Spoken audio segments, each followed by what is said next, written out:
რას უნდა ველოდოთ ერთი კვირის ვადაზე, მოგესალმებით. შევხედოთ. ერთი კვირის ვადაზე რას უნდა ველოდოთ? ერთი კვირის ვადაზე.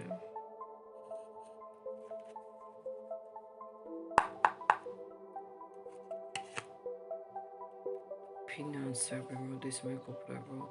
თანხები გელოდებათ, ფინანსური შემოსავალი გელოდებათ. ძალიან დიდი ფინანსი შემოდის სხვათა შორის თქვენს ცხოვრებაში. ფინანსები, ისე მეგობრებო, ისე ფინანსები.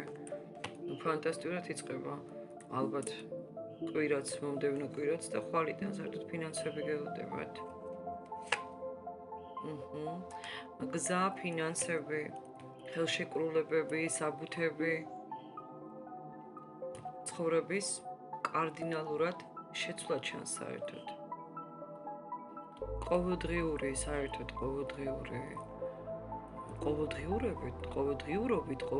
ცხოვრებით, საქმიანობით ისე ხართ დატვირთული, რომ ძალიან გადაღლილი ხართ. ფიქრის დასვენების და სიმშვიდის დრო არ გაქვთ საერთოდ. არც გექნებათ. სულ საქმეებში იქნებით სხვათა შორის, სულ საქმეებში. სამაგიეროდ ბერამეს მიაღწევთ ამ ერთი კვირის ვადაზე. კიდე რა გელოდებათ ნახოთ. თუ საკითხი გაქვთ რამე, ჩაიფიქრეთ საკითხი. კიდევ რა გელოდებათ, ზოგადი პროგნოზი ვნახოთ აბა. ფინანსები ისე, მეგობრებო. აქ რაღაცა ხდება ფინანსებთან დაკავშირებით. თანხები გელოდებათ დიდი როგორ ჩანს, ვისი გაშლა არის არ ვიცი, მაგრამ დიდი თანხები შემოდის.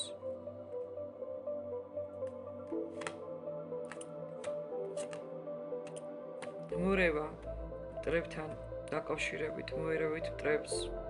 თუნდაც ამბავს გაიგებთ, ამ ამბავსაც მოერევით. გამოვლილი დარდი ჩანს, განსაცდელი.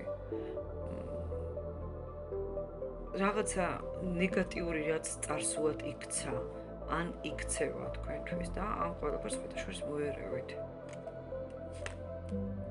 სიხარული ცოცხლდება, ზომიერება შემოდის თქვენს ცხოვრებაში. გუშინდელ დღეს აღარ გახედავთ თქვენ, იტყვით რომ მე უკვე ძალიან ბედნიერი ვარ, ეს გუშინიყო. ასე რომ გუშინდელ დღეს აღარ გახედავთ, აღარ გაიხსენებთ. საკუთარ თავს გაამხნევებთ და გამოაცოცხლებთ. რადგან წინ გელოდებათ ფერადი დაუვიწყარი დღეები, კარგი სამსახური, კარგი ფინანსური სტაბილურობა და ისევ ფინანსები, მეგობრებო. რაღაცა სტაბილურობა ხანდახან ამოდის ასე, როდესაც ფინანსური კრიზისი მთავრდება და საერთოდ გრძნობ, რომ ახალ ერაში ხარ, თავიდან იბადები. არკანი მზე. ძალიან კარგი კვირა გელოდებათ ძვირფასებო. ვისი გაშლა არის არ ვიცი, მაგრამ ძალიან დიდი ცვლილებების წინაშე დგახართ, რომელსაც სამყაროსგან იმსახურებთ დადებით ცვლილებებს და ეს ცვლილებები უკვე ხვალ ზეგიდან იწყება, ხო? დალოცვა გაქვთ როგორ ჩანს სამყაროსგან, ფარველი უზანაესი ძალებისაგან და კარგი და დადებითი ცვლილების წინაშე აღმოჩნდებით. ალბათ მეტი აღარ ამოვიღებ არკანს, არ გავაფუჭოთ ეს გაშლა, ზურს უკან რჩება ის რთული პერიოდი, რაც უკვე გავლილი გაქვთ. ასე რომ გილოცავთ თქვენ თავიდან იბადებით. მომავალ შეხვედრამდე აუცილებლად დავწეროთ, რომ მივიღეთ ეს ლამაზი გაშლა კომენტარებში. წარმატებები ძვირფასებო. დროებით.